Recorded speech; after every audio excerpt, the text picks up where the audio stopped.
Decir que las presentaciones que tenemos, ¿no? Si a alguien le interesa, pues se pueden ir poniendo en el escritorio, y los que os interese tenerlas, pues cualquier día que vengáis a la iglesia traéis el pincho, el pendrive, y lo descargáis y lo lleváis, ¿vale? Pues si queréis alguno tenerlo. ¿Las presentaciones? Sí, las presentaciones, no las grabaciones, esto que sale, ¿vale? Eso está también a disposición, ¿eh? Así que a ver si después los ponemos los dos, el anterior y y ya sabéis que está ahí a partir de después, y ya os lo podéis descargar. Muy bien, pues vamos a orar. Gracias por vuestra asistencia, después de un día seguro de andar para arriba y para abajo, y en fin, con las cosas, pues valoramos el hecho de que aún así tengáis deseo de venir y sentarnos un ratito y escuchar la palabra. Así que gracias por vuestra asistencia.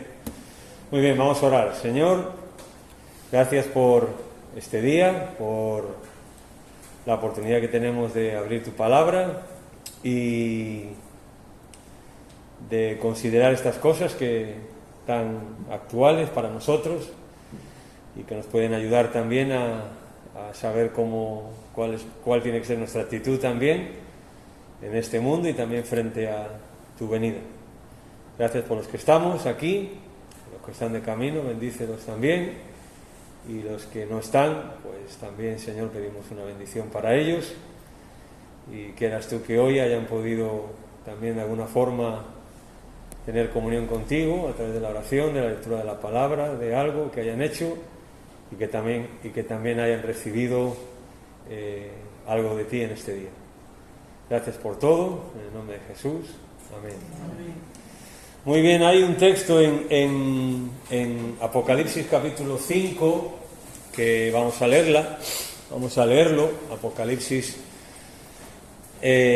Vamos a empezar en el último versículo del capítulo 4 de Apocalipsis, cuando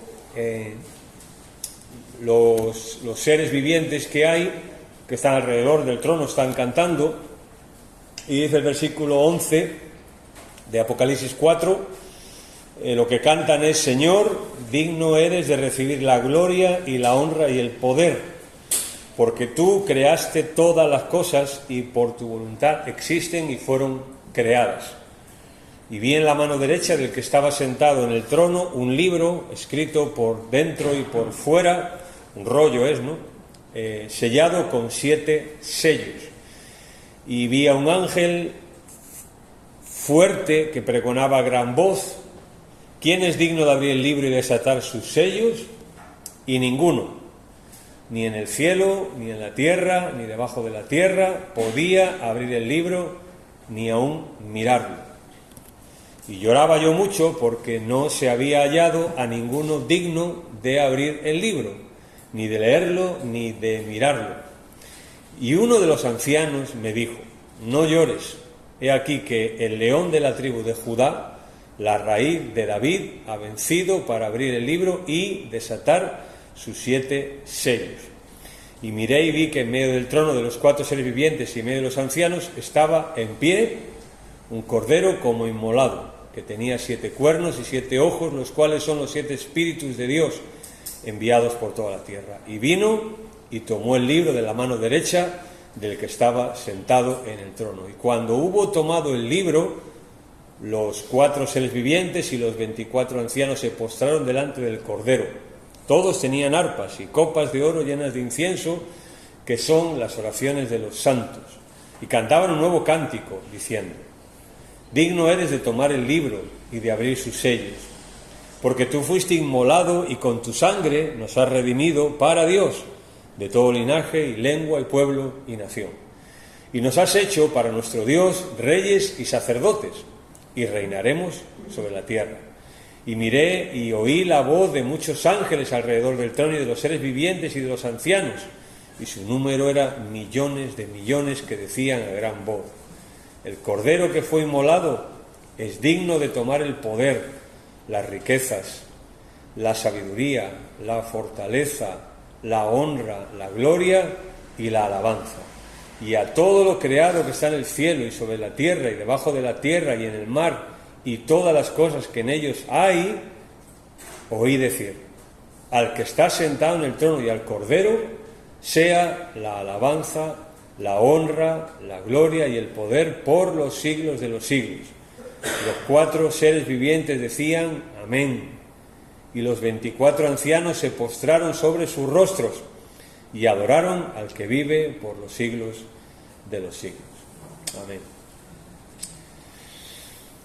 Muy bien, estamos viendo el triunfo del plan de Dios y decíamos que cuando leemos Apocalipsis no buscamos a Satanás allí, ni buscamos al anticristo, ni buscamos la marca de la bestia, ni ninguna de esas cosas. Por lo menos no debe ser nuestro principal ánimo, sino que buscamos a Cristo. A ese es al que tenemos que buscar. Mirar Apocalipsis. Apocalipsis nos dice que Jesucristo es el testigo fiel. Nos dice que es el primogénito de los muertos. Nos dice que es el soberano de los reyes de la tierra, el alfa y la omega, el que es, el que era y el que ha de venir. Dice el todopoderoso, el primero y el postrero, el que vive, el que anda en medio de los candeleros de oro, es decir, la iglesia, el que tiene la espada aguda de 2 filos. Dice que es el Hijo de Dios. Dice que sus ojos de llama de fuego y pies de bronce bruñido. Es el santo y el verdadero.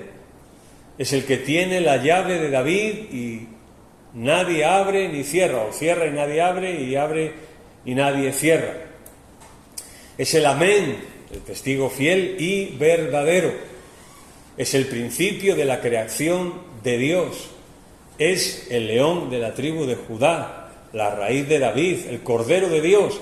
Es el título de Jesús que más se repite en el libro de Apocalipsis, el Cordero de Dios. Es el Señor santo y verdadero, es fiel y verdadero, es el Verbo, o sea, la palabra. Es el Rey de reyes y Señor de señores. Es el Mesías reinando con sus santos en la tierra, la raíz y el linaje de David, la estrella resplandeciente de la mañana.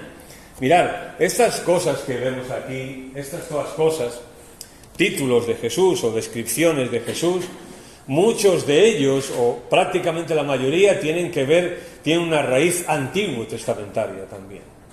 El autor de Apocalipsis se está esforzando porque podamos entender que no solo es que el Antiguo Testamento apuntaba hacia Cristo, como él mismo dijo, que él no había venido a abrogar la ley, sino a cumplirla, sino que a pesar de que la Iglesia, a pesar de que él murió, resucitó y la Iglesia hasta ahora, todo eso que el Antiguo Testamento decía se tendrá que cumplirse, seguirá cumpliéndose, ¿no? Esa es la idea aquí.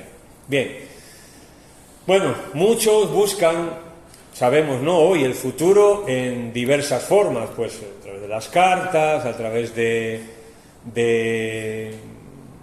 adivinas de estas, a través del tarot. Bueno, el tarot y las cartas es lo mismo, ¿no? Sí. Hay un montón de cosas, ¿no? Ahora hasta en el pozo del café. Hace tiempo leía yo, ¿no?, que pues, cuando tú te tomas el café, depende de cómo dejes la taza, pues así eres de una forma o de otra, o te va a pasar, supongo que si dejas toda la arenilla o lo que queda ahí del café, pues es que a lo mejor te va a venir algo mal, no sé lo que puedan decir, pero en fin, hay de todo, ¿no? Es curioso que, mira que ha habido programas en la tele, investigaciones y libros, que todo eso es mentira, que son teleoperadores normales que están ganando un dinero y tienen delante una, ¿cómo se llama? Una especie de, ¿cómo? Una chuleta. Exactamente, una especie de encuesta, y al que llama pues le pregunta, bueno, ¿usted qué le pasa? Y todo eso, ¿no? Recuerdo un chico que se había convertido, y su madre también, allí en Galicia, y ella decía que una de las cosas que a ella le había desencantado en el momento en el que, no sé si fue un poco antes de conocer al Señor, fue que fue una bruja, ¿no?, muy famosa allí en Vigo, y pues la la señora la recibió, ¿no? Y le dijo, bueno, ¿a qué vienes? Y claro, la señora esta le dijo, pues ya no lo sabes. Claro, exactamente. Entonces cogió y más o menos, ¿no? Cogió y se fue, ¿no? Porque como diciendo, pues si lo sabe, ¿para qué me pregunta a mí? Debías de saber a qué vengo, ¿no? Pero bueno, sabemos que la gente está buscando el futuro. Yo siempre he dicho que no sé por qué la gente se preocupa tanto de buscar el futuro, ¿no? O sea, debe ser que le gusta sufrir o algo, porque a mí no me gustaría, por lo menos, que me dijeran qué me va a pasar mañana o dentro de una semana o dentro de un año. Yo bastante tengo con lo de hoy como para ahora aún encima cargar con lo que te va a pasar, ¿no? ¿A qué consuelo puede tener que tú vayas a un sitio y vas a decir, mira, te van a venir 7 desgracias, ¿no? O qué bien, ¿no? O sea, mejor una, según vayan viniendo. Pero bueno, sabemos que esto es así. Pero todos estos intentos sabemos que son en vano. Solo Dios lo puede revelar, el futuro. Sabemos que la Biblia nos dice, por ejemplo, de las personas que consultan a los muertos, que eso no se puede. O sea, según la Biblia, no se puede consultar al muerto. No solo la Biblia dice que el pueblo de Dios no puede consultar a los muertos, ¿no? Sino que el hecho de consultar a los muertos no se puede hacer. No sé si me explico. No, o sea que tú, aunque haya alguien que piense que está consultando a los muertos, realmente no se puede. Exactamente, que no es posible hablar con un muerto. Los muertos están en un sitio y tú estás en otro, punto. No hay nadie que... O tú no puedes hablar con esa persona. Esa es la idea, no se puede. Los cristianos del primer siglo que reciben la carta del Apocalipsis, en sus circunstancias, tal y como empiezan, por ejemplo, ellos representaron el cristianismo con un pastor llevando oveja en sus hombros. Sabemos que hay una evolución hasta que la cruz se convirtió en el símbolo por excelencia del cristianismo, pero antes hubo otros símbolos. Y uno de ellos era un pastor llevando una oveja sobre sus hombros, ¿no? Parece que cuando ellos leen Apocalipsis, aquella generación del primer siglo, al final del primer siglo, pues ellos entendieron claramente que Apocalipsis tenía un mensaje de tranquilidad y de seguridad, en el sentido de que sus vidas estaban en las manos del Señor, y el destino de la tierra y los gobernantes y las leyes y los imperios, y viniera quien viniera, eso estaba en las manos del Señor, y por tanto ellos se sentían pues como esa oveja que va cargada en sus hombros por el pastor. Y es algo que nosotros tenemos que recuperar también. Aún en medio de nuestros problemas, de nuestros sufrimientos, de las cosas, tenemos que aprender que el Señor está al control. Apocalipsis revela, esto es fundamental. ¿Cuál es el mensaje básico de Apocalipsis? Bueno, revela el final de la historia de este mundo, hasta que Jesús establezca su reino aquí, en esta tierra. Básicamente es eso, ¿no? Luego, el libro de Apocalipsis son detalles que te van a decir cómo eso ocurre, qué personajes se involucran, qué acontecimientos se van a desarrollar, pero básicamente es eso. Apocalipsis te dice que un día Jesús, o sea, todo va a encaminarse hacia que un día Jesús vendrá y tomará el control de esta tierra. Y dominará esta tierra con vara de hierro, dice allí, durante 1000 años. Al final de esos 1000 años será soltado Satanás otra vez y Jesús pues vencerá y seguirá gobernando en la eternidad también como lo que es, como el Señor. Seguirá gobernando en la eternidad como lo que es, como el Señor, con vara de hierro. Igual, o sea, Jesús no cambia. Es que estamos, a mi manera de ver, muchas veces infantilizando la imagen de Jesús. Jesús, es que Jesús no es un osito de peluche, no es un abuelete ahí que está, no, Él es el Rey de Reyes y Señor de Señores, siempre lo ha sido, es y será, y Él gobierna este mundo como Él quiere, y nadie se mueve sin que Él quiera, y lo que Él quiere hacer, lo hace. Él es verdad que vino a morir, pero gracias a Dios que vino por nosotros. Pero eso no desfigura su imagen, no la infantiliza, no la hace menos, no hace un Dios más débil, más permisivo, más... todo lo contrario. Es un amor, pero es un amor fuerte. Es un amor que sabe lo que hace.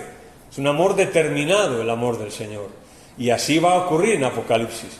Vamos a ver que Apocalipsis en algunos momentos dados nos plantea dos escenas ante todo lo que está ocurriendo en la tierra, cómo reacciona la gente aquí, y ante todo lo que está ocurriendo en la tierra, cómo se reacciona en el cielo.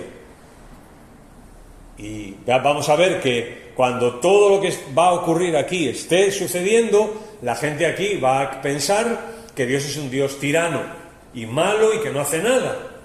Pero en el cielo, todos esos actos como se ven, como justos y verdaderos. Esa es la imagen exacta de Jesús. Apocalipsis, las escenas en el cielo que hay son muy reveladoras porque nos enseñan muy bien quién es Jesús en la actualidad y cómo Él es y cuál es su ministerio y cuál es su determinación. ¿Me explico? Nosotros, como dicen las cartas a las iglesias en los capítulos 2 y 3, que se repite varias veces, somos vencedores. Al que venciere, al que venciere, al que venciere. Lo que está diciendo no es que a ver si vencemos o no. No, es una forma de decir los que han vencido. O sea, nosotros somos vencedores. La iglesia es vencedora. ¿Por qué? Pues porque está del lado del Señor. Y ya está. Básicamente es por eso, ¿no? Bien. Ahora bien, la iglesia, es importante que hablemos de esto. La iglesia sufría en el primer siglo la persecución bajo Domiciano. Es prácticamente una de las primeras. Sabemos por la historia que la iglesia sufrió 10 persecuciones. Hasta el año 300 y pico, la iglesia sufrió 10 persecuciones, cada cual peor, ¿no? Bien. Y ellos, en el primer siglo, están sufriendo la persecución bajo Domiciano. Terrible, ¿no? Ya terrible en aquel entonces. Y Juan, como el pastor y como aquella persona que había llevado el Evangelio posiblemente a aquellos lugares, pues él escribe una carta a las iglesias con las que él se siente identificado. Él era el pastor de ellos. Y le escribe una carta, como es Apocalipsis, pues ¿para qué? Pues lo que estamos diciendo, ¿no? Para darles una imagen de Jesús correcta. Mirad, los césares, los emperadores, reyes, eran considerados dioses y lo dominaban todo. Esto dijimos el otro día algo, ¿no? Es decir, un César, llegó un momento en que se les fue tanto la olla, ¿no? La cabeza, que pensaban que eran dioses. O sea, ya que emperador, ni César, ni reyes, era poca cosa. Para ellos eran dioses directamente. Eso ya lo vemos en varios imperios, ¿no? En Egipto pasó lo mismo, en el imperio babilónico pasó lo mismo, y bueno, y Dios a algunos les tuvo que poner en su sitio, ¿no? Decir, no, o sea, tú te puedes creer lo que quieras, pero esto no es así, ¿no? Así que lo dominaban todo, absolutamente todo. Y Apocalipsis cubre, y para ellos también, nuestra primera necesidad, una clara visión del poder de Dios. Todos nosotros, frente a nuestra vida y a las luchas y batallas y problemas y sufrimiento que tenemos que enfrentar, esto es una necesidad básica para ti y para mí como cristianos. Una clara visión del poder de Dios. Si no, mal, porque nos vamos a desanimar, vamos a tener a veces falta de fe, de ánimo, de confianza. Es fundamental pensar en el poder de Jesús, en que Él es el soberano, es el Rey, es el Señor. Y si yo no entiendo esto cada día de mi vida, pues al final puedo pensar que, pues ¿qué me está pasando? ¿Y quién tiene la culpa? ¿Y por qué? Bueno, muchas preguntas que nos hacemos, ¿no? Que son humanas, sí. Yo no te digo que porque tú tengas una visión clara del poder de Dios, que no te vas a hacer preguntas en algún momento. Pues claro, las preguntas son humanas, no podemos evitarlas, pero ahí es donde viene la fe al mismo tiempo que la pregunta. Lo dijimos ya hace unos domingos, ¿no? La fe es para el que necesita la fe. Para el que no necesita no es la fe. En el sentido de que parece que la fe es aquí un patrimonio de gente que tiene mucha fe ya. No, eso no es así. Eso no es así. La fe la necesitamos todos. Y cuanto peor estemos, más necesitamos. Y a veces, es más, a veces cuanto menos fe tengamos, puede haber circunstancias que hasta casi es mejor. Porque nos agarramos más al Señor y acudimos más a Él. En el momento que decimos, no, que yo soy un hombre, una mujer de mucha fe. ¿Mucha fe? No, o sea, no. Fe es confianza, no es mucha confianza o poca. Si tú confías en una persona, confías. Y esa es la fe, ¿no? Y este libro, para ellos, era eso, ¿no? Estoy sufriendo una persecución. Hebreos ya nos informa de que muchos habían sido encarcelados, habían perdido su vida, habían sufrido, les habían quitado sus bienes, los habían expulsado de sus sitios. Primera Pedro, sobre todo, también nos informa de que ya Pedro, también han dado ya el tiempo de la Iglesia, les escribe una carta a gente que ya habían sido expatriados, o sea, echados de sus tierras y se habían tenido que ir, porque si no los mataban por su fe, y se habían tenido que ir con lo opuesto, y habían tenido que dejar sus casas y todo, y estaban por ahí, no estaban en su tierra, en condiciones difíciles. Sabemos que hubo hambre en el primer siglo, mitad del primer siglo, y las iglesias tuvieron que organizarse para ayudar a mucha gente que lo estaba pasando mal, que habían sido echados de sus tierras. O sea, este es el contexto del Nuevo Testamento en cuanto a la iglesia. Tanto que dicen a veces, en el Nuevo Testamento vemos una iglesia victoriosa, fuerte, con poder, con autoridad. No, o sea, ¿dónde? ¿En qué? ¿Dónde? No es así. Era gente con fe y con confianza, pero sus circunstancias pues no eran fáciles, no eran fáciles. Así que ante las persecuciones Juan descubre el velo para que veamos al Rey de Reyes y Señor de Señores. Dijimos, ¿no? Apocalipsis, que significaba ¿qué? Revelación, descorrer el velo, ¿verdad? Apartar el velo, echar el velo hacia allá significa, ¿no? Como cuando, pues aquí se pone, ¿no? Y ahora coges de un lado hasta el otro, ¿no? Bien, esto es lo que necesitamos siempre, siempre. La oración modelo que Jesús dio, por lo menos nosotros se ha dicho muchas veces que es la oración modelo, ¿cuál es? Padre Nuestro.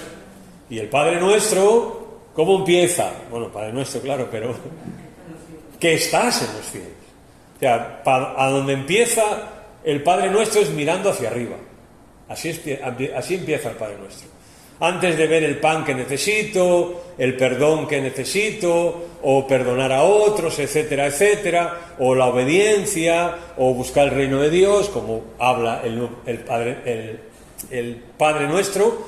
Primero, Padre Nuestro que estás en los cielos. O sea, lo primero que tengo que hacer es mirar arriba y mirar al Señor. Y una vez soy capaz de levantar los ojos y ver al Señor, pues hombre, no es que vayan a desaparecer las cosas, pero pues por lo menos cambia algo. Ahora ya he visto al Señor. Bueno, ahora Señor, esto es lo que me está pasando, ¿no? Vale, bien. Eso en los Salmos ocurre mucho. Jesús, en el capítulo 2 y 3, es Señor sobre su iglesia. Aquellas iglesias que reciben la carta del Apocalipsis en el Asia Menor, Juan les dice que el Señor anda en medio de las iglesias. Camina en medio de las iglesias. Y la idea es un verbo que significa caminar alrededor de. Caminar alrededor de, o sea, dar vueltas alrededor de algo, pues para proteger, ¿no? El Señor camina en medio de la iglesia. Él es Señor de la iglesia. Y Él es Señor sobre la tierra. Sobre la tierra.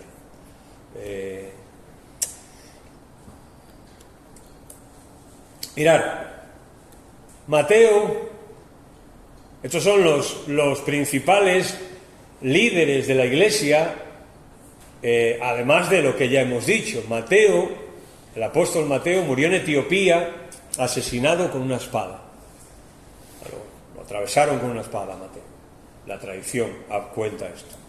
Marcos, el que, bueno, algún momento alguno de los apóstoles pensó que murió en las calles de Alejandría y fue arrastrado por caballos hasta morir. Lo mataron a unos caballos y venga, hasta que se despellejó vivo, ¿no? Así lo mataron a Marcos. Lucas fue ahorcado en Grecia como castigo por predicar. Dice que primero le metían una somanta y luego lo colgaron.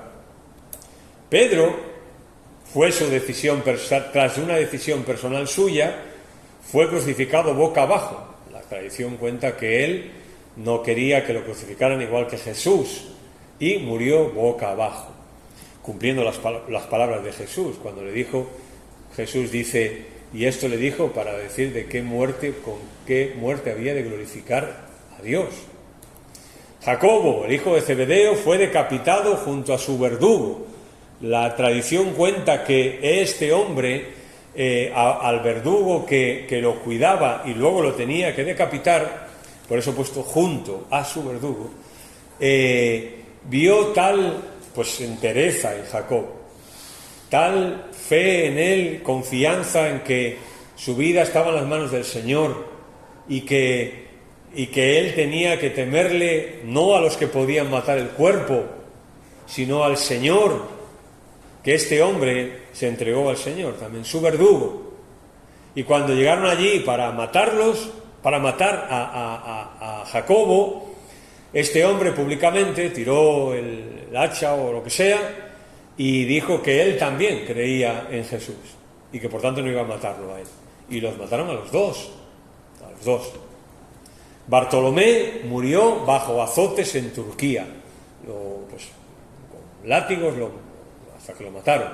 Andrés, hace tiempo que deseaba esa hora feliz, dijo en la cruz. Claro, lo castigaron también, y la tradición cuenta que cuando él estaba allí y lo iban a crucificar, le dijo, ¿qué? ¿Tienes algo que decir? Y dijo, hombre, hace tiempo que tenía ganas de esto. Hace tiempo que tenía ganas de pasarlo también, de esta hora feliz.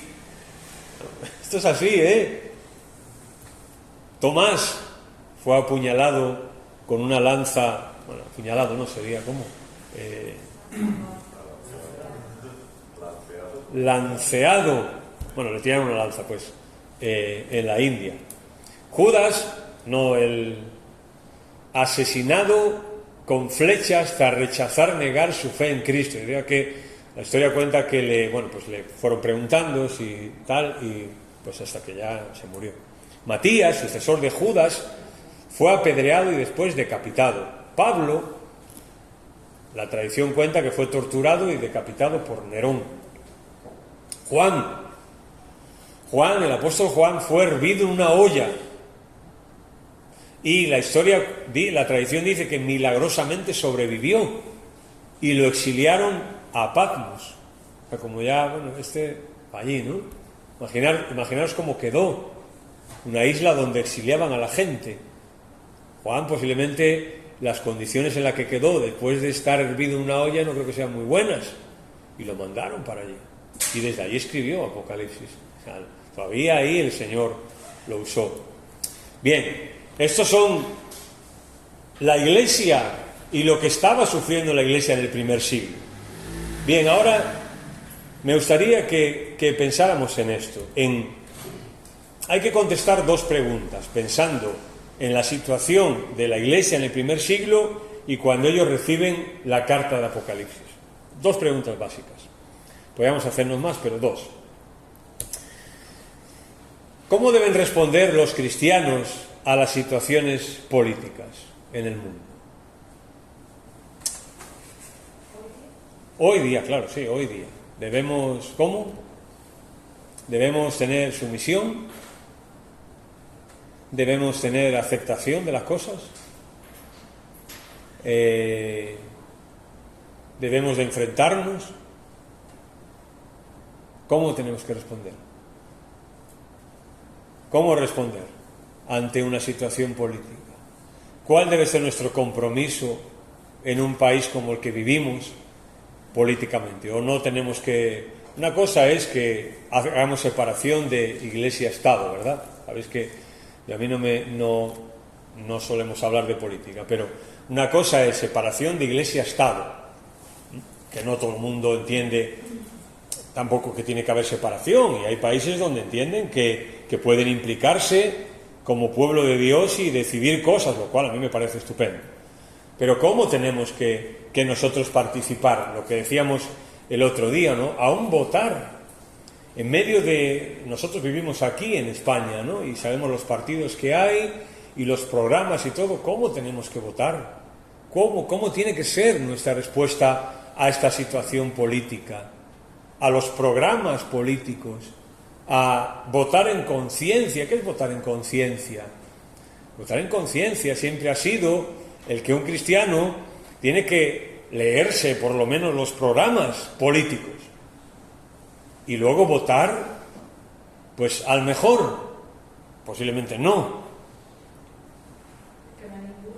Exactamente, por eso digo, posiblemente no, pero a lo mejor al menos malo. ¿A quién votar? ¿Qué programa tiene uno? ¿Qué programa tiene otro? ¿Cuál es más lesivo a los principios de Dios, los valores de Dios? ¿Cuál respeta más la vida, los derechos humanos, el principio de Dios? ¿Cuál? Y entonces ahí ninguno vale, ninguno 100% como nosotros entendemos. No hay un partido evangélico, ¿no? Pero tenemos que ser honestos también y responsables delante del Señor, porque nuestro voto cuenta. Y yo tengo que votar no a quien a mí me parece o a quien me cae mejor o a quien a mí me ha dado no sé qué, sino a quien más se parece a lo que yo puedo creer. Aunque sea un partido que pues a lo mejor apoye, voy a decirlo, ¿no? Por ejemplo, no, es que yo, por ejemplo, a la derecha yo he escuchado esto, ¿no? A la derecha yo no voto porque apoyan a la Iglesia Católica, no sé qué, no sé cuánto. Bueno, pero la Iglesia Católica tiene principios todavía cristianos, cuando otros partidos no los tienen. Entonces tú dices, bueno, ¿eso es suficiente? Posiblemente no. Pero bueno, lo que digo es que uno tiene que votar en conciencia, ¿no?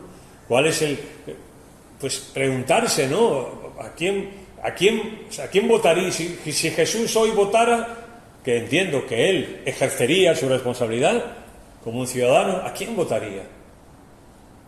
Y ahí votar, o sea, votar en conciencia. Porque yo lo he hecho, a veces no he votado, pero eso tampoco es la solución. Pero además de votar, ¿cómo debe responder el cristiano ante situaciones políticas? Esto es clave para los destinatarios de este libro. Un pueblo en medio de una sociedad totalitaria y agresiva, a recordar que están bajo persecución y que cuando reciben la carta pone Jesús es el soberano de los reyes de la tierra. Y eso Roma lo sabía, lo que ellos leían en las iglesias. ¿Por qué te crees que los perseguían? Porque ellos decían, no, el César, vamos a obedecerle y tal. No, era porque habían tomado partido en muchas cosas. Lo que acaba de pasar en Gerona, por ejemplo, que ha habido, sabéis, ¿no? De alguna manera se enteró un comité, ¿cómo se llama esto? Un grupo, un lobby de estos de LGTBI de Gerona, y pues los denunciaron y prohibieron eso, ¿no? Bien. La Iglesia, ¿cómo vamos a enfrentar esto en los próximos años? ¿Qué tenemos que hacer? Tenemos que ir de frente con esto, tenemos que ser astutos, tenemos que centrarnos en lo que tenemos que predicar o seguir predicando otra serie de cosas, porque últimamente parece que en algunos momentos como Iglesia la tomamos con alguien, ¿no? O con algo, y parece que eso es de lo que hablamos siempre y a lo que hay que atacar. Y nosotros, el mensaje tiene que ser el mismo siempre y para todo el mundo es el mismo. El mensaje no cambia, el mensaje no se desvirtúa por las circunstancias, el mensaje no se adapta por nadie, pero el mensaje es un mensaje de amor. Es el amor de Dios lo que predicamos, no es otra cosa, ¿no? el amor de Dios en la cruz. Y eso es lo que tenemos que predicar. Como cualquier, digo que la tomamos, porque por ejemplo, nosotros la tomamos con algo, y empezamos a hablar de esa gente, y empezamos a hablar mal, como si fueran apestados y tal, pero luego de otras personas y otras circunstancias que son iguales o peores, pues parece que las aceptamos.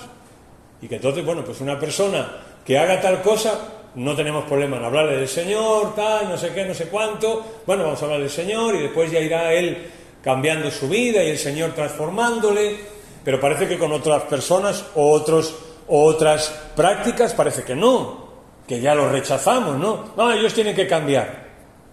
Pues a lo mejor no es así, a lo mejor hay que predicarle a Cristo. ¿Quién tiene que cambiarlo? ¿Tú? La Iglesia tiene que cambiar a las personas, tiene que cambiarlo el Señor, ¿no? A eso es lo que me refiero. ¿Qué vamos a hacer? Apocalipsis ahí reciben ese mensaje en medio de una oposición terrible. Y ellos son sabios a la hora de ¿qué? Por los registros que tenemos de la primera Iglesia.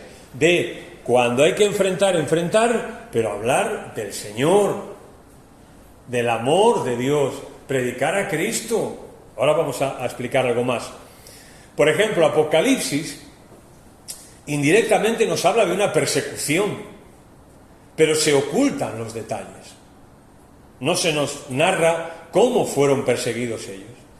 No se nos narra qué le prohibieron, por qué se lo prohibieron, de qué manera los atacaban, de qué manera iban a por ellos. Eso no lo tenemos.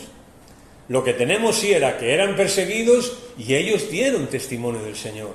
Eso sí lo tenemos claramente. ¿Por qué se nos ocultan los detalles? Pues porque cada generación tiene un reto. La Iglesia de cada generación tiene un reto. Y nuestro reto ahora, como Iglesia, no va a ser el mismo dentro de 50 años, seguro. Y el reto nuestro ahora no es el mismo que tenía la Iglesia hace 70 años. Cada iglesia tiene su hoy. Cada iglesia tiene su hoy. Y Apocalipsis y otras partes del Nuevo Testamento nos dan los principios para saber cómo tenemos que, como iglesia, desde luego, cómo deben responder los cristianos a situaciones políticas. Aceptando, no. Asumiendo, no. Claudicando, no. Segunda pregunta, ¿cuál debe ser el testimonio fiel ante sistemas opresores? Por ejemplo, hoy día en el mundo hay una parte de la Iglesia relativamente importante que todavía es perseguida. ¿Cómo responde la Iglesia hoy? Por ejemplo, si vemos en Hechos, el libro de los Hechos nos muestra que cuando ellos tuvieron que enfrentar sin otra posibilidad, lo hicieron. Pero vemos que ellos, los apóstoles y los que predicaban, eran astutos. Y eran personas que no entraban en confrontaciones tampoco. Y que sabían a quién tenían que ir a predicar y sabían cómo hacerlo. Y vemos en el primer siglo cómo se escondían, cómo se reunían, cómo tenían sus marcas para no sé qué, para no... Tenían que ser astutos, tenían que seguir predicando. No podían ir a Domiciano y decirle, oye, ¿me das un permiso para...? No podían. Ahora, en el libro de Hechos vemos que cuando cogieron a ciertos apóstoles, le dijeron, oye, no podéis hablar en el nombre. Y ellos dijeron, hombre, mira, no. O sea, ¿a quién voy a obedecer? ¿A ti o a Dios? Y ellos tuvieron claro que era Dios. Y Dios permitió que los soltaran y ellos siguieron haciéndolo. Pero siempre con sabiduría, creo, ¿no? Por ejemplo, Pablo, en algún momento en el Nuevo Testamento, denunció sus cadenas. Donde dijo, hombre, me gustaría que fueras como yo, pero sin estas cadenas. O sea, él denunció que lo estaban persiguiendo. Pero él con todas las consecuencias. Con todas las consecuencias. Cuando a Pablo lo perseguían, no pedía a los hermanos que hicieran una manifestación para que lo liberaran. Él estaba absolutamente convencido que eso era lo que tenía que hacer. Y cuando pudo, por ejemplo, dijo esto. O, por ejemplo, bueno, un momento, Apocalipsis parte, porque debemos de ir hilando, ¿no? Apocalipsis parte de una premisa clara. Jesucristo es el Señor. Y hemos dicho, ¿no? Ya, y eso lo sabéis perfectamente, que en el primer siglo y después, como ellos tenían esta frase, y Apocalipsis tenía esta frase, Jesucristo es el Señor, pues el Domiciano y otros se ofendieron. Hombre, ¿cómo que Jesucristo? El Señor soy yo. Yo soy el amo aquí, ¿no? Y a los cristianos les decían, oye, ¿quién es el Señor? ¿Tú, Jesús o el César? Y depende de lo que contestaran, ¿eh? Depende de lo que contestaran. Ese señorío abarca el cielo y la tierra, la eternidad, historia, iglesia y mundo. En términos políticos se trata del problema del poder. El primer capítulo introduce una especie de cristología del poder político que correrá por todo el libro. ¿A qué me refiero con esto? A que ya solo el capítulo 1 de Apocalipsis, que hable de que Jesús es el Señor, es el soberano, es el Rey de Reyes, hombre, eso ya es un mensaje fundamental, distinto y agresivo al mismo tiempo. Y por el libro corre esto, ¿no? ¿Quién es el que controla? Pues Apocalipsis va diciendo, y el Señor dijo tal. Aparecen personajes en Apocalipsis. ¿Estos van a controlar las cosas? ¿La bestia va a dominar las cosas? ¿El anticristo va a dominar las cosas? ¿El falso profeta va a dominar las cosas? ¿Los imperios van a dominar las cosas? Y el libro te va empujando al momento en el que Jesús aparece, como el Rey de Reyes y Señor de Señores. Y arrasa con todo el mundo. A todos los que se oponen a él, ya está, chao, se acabó. Bien, eso es un mensaje agresivo. Todo el que leyera este capítulo, este libro de Apocalipsis en el primer siglo diría, pues vaya tela con esta gente, ¿no? No vean los planes que tienen. A eso me refiero. No sé si sois capaces o si yo soy capaz de explicar el contexto real de Apocalipsis cuando ellos reciben esta carta. Jesucristo es el soberano de los reyes de la tierra, incluyendo pues al poderoso Domiciano, que tenía preso a Juan, como también a Stalin en su momento, a Hitler, a Franco, etcétera. Cualquier caudillo, sea grande, pequeño, tuviera más o menos poder. ¿Qué hacían los cristianos en el primer siglo? Y la iglesia perseguida a lo largo de los siglos. Por ejemplo, a la hora de predicar y de decidir qué hacer. ¿Recordáis al hermano Andrés? ¿Os suena el hermano Andrés? ¿Sí? Este era un hombre que metía Biblias, sobre todo en Rusia, y también creo que en China, pero sobre todo en lo que se llamaba la cortina de hierro, ¿no? Y él iba con sus Biblias, claro, no iba, oiga, algo que declarar, sí, tengo aquí 200 Biblias. ¿No? Pues sabíamos lo que le iba a pasar, ¿no? ¿A dónde iba a ir las Biblias? Y él, a la hoguera, ¿no? Pues él decía, oraba, porque esto es otra, ¿no? Oraba, Señor, que no encuentren las Biblias, ¿no? O que no, o si me preguntan, y tú dices, bueno, pero oraba para que el Señor lo prosperara con una mentira. ¿Lleva algo? No. Astuto, ¿no? Y este hombre pasó miles de Biblias, miles, que después redundaron en mucha gente que conoció al Señor. Y se cuenta que las Biblias que él metía, pues porque había ya mucho pueblo por allí, y a lo mejor llegaba a una aldea una Biblia. ¿Y qué hacía la gente? Pues las copiaba a mano, porque no había posibilidad. Pues no podías ir allí, mira, Stanley, fotocópiame esto. No. Así que las copiaban a mano, en casa, ¿no?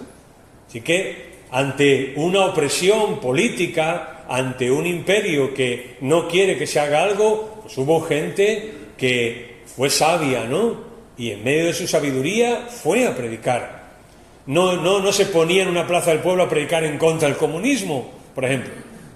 No llegaba allí, oye, ponedme el micrófono aquí que ahora os voy a hablar yo del desgraciado este de Stanley. No hacía eso sería una irresponsabilidad por su parte. ¿Qué hacía? Pues llegaba y daba las Biblias a la gente. Y hablaba pues del Señor a gente en casas, en sitios así muy concretos, muy específicos, escondido, y eso significó mucha gente convertida. En China se hizo más o menos lo mismo, al punto de que hoy en China hay más creyentes que en el mundo entero casi. Y fue lo mismo, a base de ir persona por persona, con mucho cuidado, con mucho tacto. ¿Entendéis esto? Pablo, cuando llegó un momento, se defendió con su ciudadanía romana. Cuando le dijeron tal, le querían hacer cosas, dijo, oye, que yo soy romano, ¿eh? ¿Cómo? ¿Cómo no lo dijiste antes? Porque él tenía unos derechos. No, yo soy ciudadano romano. Y en algún momento también, por ejemplo, en su momento hasta apeló al César. Cuando él vio que ya no le quedaba otra y que le iban a matar, pues para ganar tiempo posiblemente y poder seguir predicando, apeló al César. Y él sabía que hasta que llegara allí y lo juzgaran y todo, iba a pasar un tiempo. Y él sabemos que estuvo encarcelado. Y allí en la cárcel a los soldados les predicó el Evangelio. ¿Recordáis, no? Filipenses dice, saludad a los de la casa, dice que sus prisiones en el capítulo 1 redundaron en el progreso del Evangelio. Y luego dice, saludad a los de la casa del César. O sea, que llegó hasta predicar a la gente cercana al César. Eso, ahí está. A mí me parece que eso es sabiduría. Por ejemplo, Daniel, por ir al Antiguo Testamento, Daniel y sus amigos guardaron una discreción sabia ante los demás funcionarios que intentaron interpretar el sueño. Nos dijeron, Nabucodonosor, mira, no os voy a decir el sueño, así que me lo interpretáis. Y ellos, que posiblemente sabían que a lo mejor Dios podía, pues fueron sabios y discretos. ¿Y qué hicieron? Pues fueron a buscarlo, ya mira, hay unos chavales ahí que tal, y entonces cuando llegaron dijeron, mira, nosotros no podemos, el Señor, ¿no? O por ejemplo, mantuvieron su devoción privada, aunque fueron a espiarles, cuando se le prohíbe orar. ¿Y Daniel qué hace? ¿Se va a la plaza del pueblo a orar? No, va a su casa. Y como solía, lo estaban espiando, está claro, ¿no? A ver si él lo hacía, ¿no? Pero él no lo hizo, entiendo yo cuando leo el texto, a propósito, bueno, voy a abrir las ventanas y los llamo y voy a orar en alto para que me escuchen. No, él, como solía hacer, nos dice. O sea, una oración privada, una oración personal, una oración discreta con el Señor. No hizo un Facebook Live para que lo vieran en todo el mundo. Él estaba orando a su Señor. Ahora, ¿qué pasó? Pues había gente que lo estaba espiando. Y le dijeron, mira, este no ora. ¿Vale? O una vez confrontados estuvieron dispuestos a todo. Cuando le dicen a Nabucodonosor, ¿por qué no haces una estatua y que todo el mundo lo adore? ¿No? Y no sabemos nada de los amigos de Daniel, pero nos dice el texto que los funcionarios van a la... Oye, mira, hay unos que, bueno, pues estaban tomando nota a ver quién venía o no. Imagínate, entre miles de personas que vinieron, o sea, se dieron cuenta que no estaban los tres, o los estaban viendo. Y ellos dijeron, pues mira, sí, no vamos a hacerlo. Y hay una conversación ahí. Y luego cuando el otro les dice, mira, o lo hacéis y ellos ¿qué dicen? Ahí están dispuestos a todo, ¿no? Y dicen, mira, nosotros no lo vamos a hacer. El Señor puede librarnos de esto, pero si no, no lo vamos a hacer. O sea, lo que veo yo, lo que estoy intentando trataros deciros es que lo que la Biblia nos sugiere es que hay una discreción por parte de la Iglesia, un enfoque por parte de la Iglesia en cuanto a qué es el mensaje y qué tenemos que predicar y cuál es nuestra misión, y hay una sabiduría también, pero también hay una determinación, por supuesto. O sea, a la Iglesia no nos pueden obligar a hacer nada que no querramos hacer. Nada que no querramos hacer. Pero a veces estamos preocupados porque si nos van a obligar a hacer algo que no queremos hacer como Iglesia, o si Satanás quiere obligarnos a hacer no sé qué,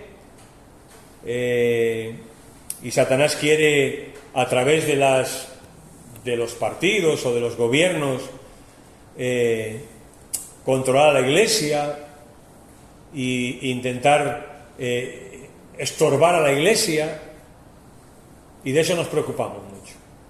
Y en un sentido está bien que nos preocupemos. Pero ¿y del estorbo y de la oposición de Satanás cada día en nuestras vidas? Con cientos o miles de cosas más. ¿Eso ya no nos preocupa tanto? ¿Y el ataque a nuestras familias de Satanás? ¿Tampoco nos preocupa tanto? ¿Y las cosas que como Iglesia, y personalmente, yo el primero, hemos aceptado del mundo y de la sociedad y de la cultura? ¿Eso no pasa nada? ¿Satanás no está controlando nada? Hay que ser sabios. A que el ataque no solo viene de que, uy, que no nos dejan hablar de esto. Ojalá solo fuera eso. Pero hay un ataque también directo de la Iglesia, ¿no? A la Iglesia por parte de Satanás, que quiere tenernos donde él quiere tenernos. Y solo tenemos que pensar, pues, en cada uno de nosotros, en nuestra vida, la de cosas con las que hemos tragado, ¿no? El propósito de nuestra vida. ¿Cuánto tiempo dedicamos al Señor? ¿Cuánto tiempo dedicamos a orar? ¿Cuánto tiempo, en qué nos estamos esforzando para servirle a Él? ¿Qué cosas rechazamos todos los días que sabemos que, o por lo menos podemos sospechar que el Señor no es algo que nos puede perjudicar? ¿Entendéis? O sea, ¿qué persecución? ¿De cuál hablamos? Sí, un momento. Por ejemplo, Pablo le dice a Timoteo, todos los que quieran vivir piadosamente, ¿qué pasa? Serán perseguidos por Satanás. Todos los que quieran vivir piadosamente. La palabra, una persona piadosa, se consideraba una persona que era religiosa, que era una persona buena, que era una persona literalmente que intentaba parecerse a Dios. Y todos los que quieran parecerse al Señor hoy día serán perseguidos.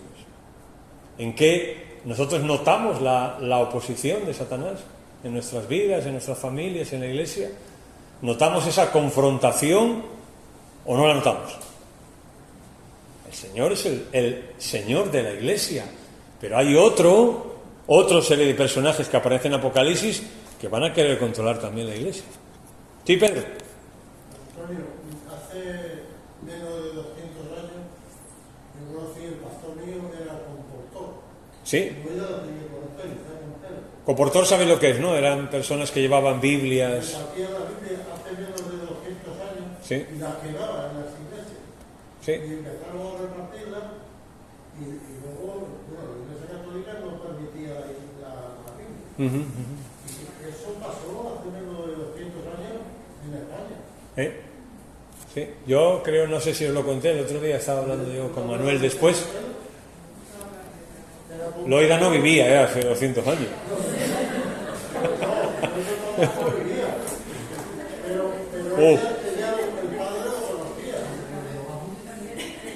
Yo le decía a Manuel otro día que, por ejemplo, el señor Josué, que era uno de los ancianos allí en la iglesia donde nosotros estuvimos, allí en Vigo, y él contaba que cuando él era recién convertido, la Guardia Civil y determinadas personas no te dejaban reunirte y ellos tenían que hacerle un secreto. Y ellos, para no mentir, pues llegaba la Guardia Civil, porque la Guardia Civil, pues si te paraba, párate y contesta. Si no, lo primero que te hacían era te daban 4 y luego te preguntaban. Lo que pasa es que en Vigo también había la iglesia de Aranda, de Marín y a los colegios, eran ingleses. Y entonces no entraba la Guardia Civil. Eran ciudadanos ingleses, pues los respetaban. No permitían, Pero lo que yo digo es, y el señor Josué contaba que le preguntaban, Jorge salía para el culto, ¿no? Y tenían el culto en una casa, y a veces iban con las sillas. Y le preguntaban, y le decían, ¿dónde va usted? Buenos días, ¿dónde va usted? Y el señor Josué decía, voy a la casa de mis hermanos porque nuestro hermano mayor se ha muerto y vamos a recordarle. Y era verdad, ¿no? Iba a la casa con sus hermanos, la iglesia, su hermano mayor Jesús había muerto, y iban a recordarle. Decía, hombre, lo siento mucho, siga.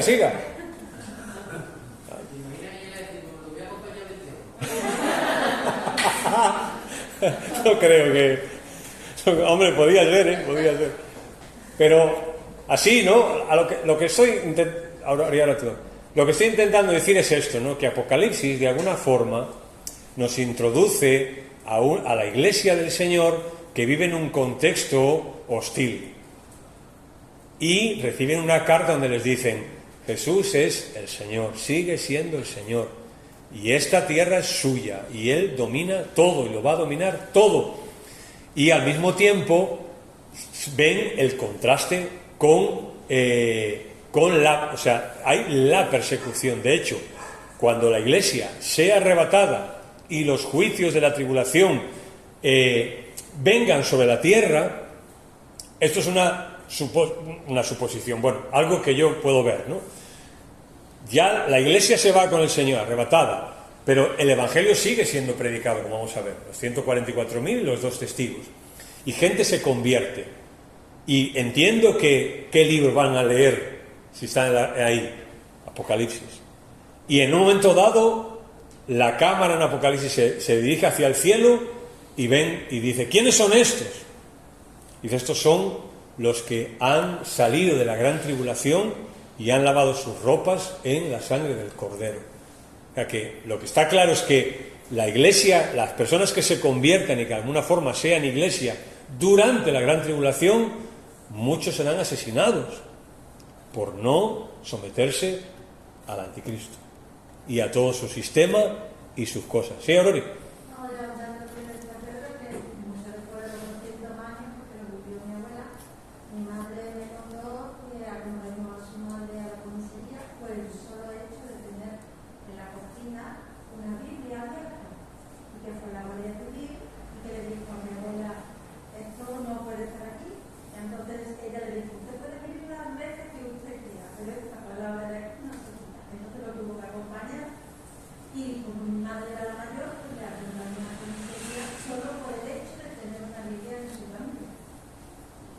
Sí, ellos que hacían, pues ser personas discretas, ¿no?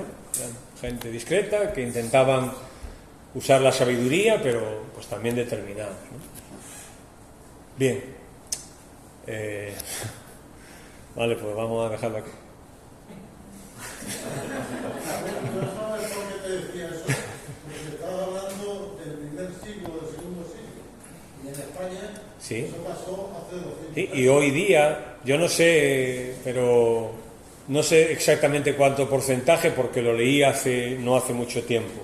Un porcentaje no pequeño hoy de la iglesia cristiana del mundo están perseguidos, ¿eh? Hay muchos países donde están perseguidos. Yo os conté de este matrimonio que recientemente me habían hablado a mí, matrimonio joven que se fue al Líbano a predicar, y él fue como profesional médico allí y a predicar, y, o sea, arriesgando su vida allí. Y en China siguen persiguiendo por ejemplo, pues donde está Carlos, todavía cada X tiempo llega, Carlos, el marido de Lori, cada X tiempo llega en zonas muy al interior en México, siguen matando a gente, ¿eh? Siguen matando a gente, a pastores y a hermanos y hermanas, por pues, gente muy católica, muy cerrada, muy de la Virgen de Guadalupe, será allí, o una de esas. Siguen matando a gente hoy. Tú dices, hoy día en México, pues sí, y en muchos países. Y la iglesia perseguida, ¿con qué se consuela hoy día? Pues, y cuando hemos tenido aquí, en una ocasión, un informe de la iglesia perseguida, yo de vez en cuando leo, la iglesia perseguida siempre dice, mira, orar solo que el Señor nos dé fuerzas, ¿no? Y siempre la iglesia perseguida ha sido la semilla de la iglesia. Por eso yo decía, ¿no?, que a veces nos preocupamos por otras cosas y pensamos que en España, en Huelva, donde vivimos, que aquí no somos una iglesia perseguida, ¿no? Pues estamos muy equivocados. Pues seguimos siendo perseguidos. Si queremos de verdad vivir como tenemos que vivir y dar, ahí vamos a ver, va a haber circunstancias, ¿eh? Pero muchas veces cedemos y tomamos cabezas de turco por ahí, pero tenemos que pensar en nuestras vidas, ¿no? Más, primero en nuestras vidas. ¿Qué estoy haciendo yo con lo que el Señor me ha dado? ¿Cómo estoy respondiendo yo? ¿Cómo estoy viviendo? Eso es lo que hablamos siempre, ¿no? ¿Cómo vivo como un cristiano? Porque aquí venimos y está bien, todo el mundo piensa igual que nosotros, tal, pero donde es difícil es afuera, ¿no? Vosotros lo sabéis bien, ¿no? Donde hay un montón de circunstancias que, por ejemplo, el otro día, y con esto termino, ¿no?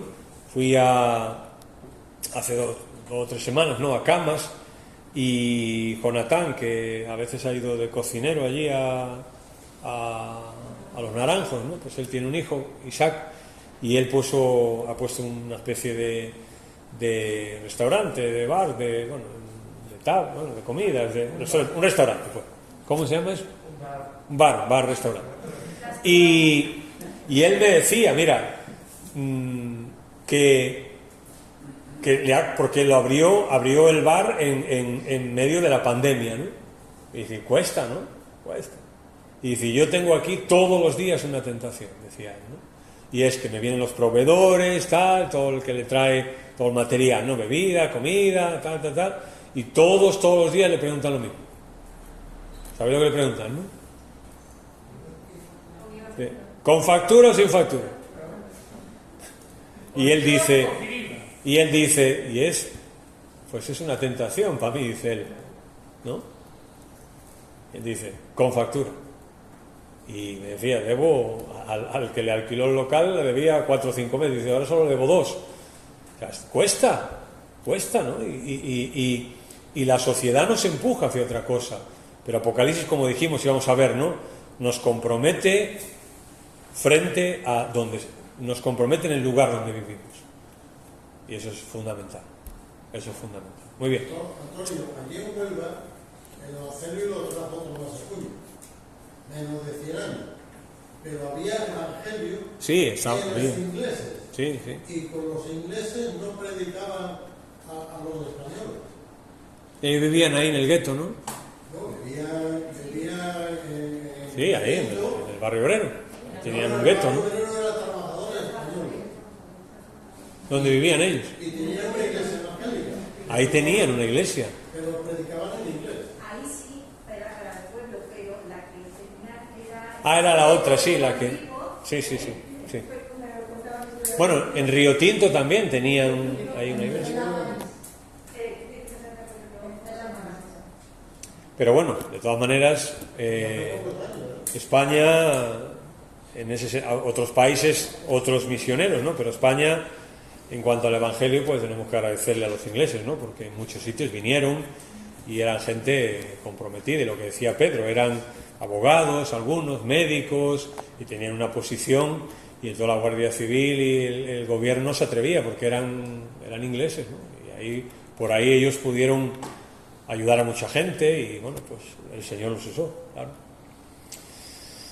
Muy bien, oremos. Jesús, ¿puedes orar tú?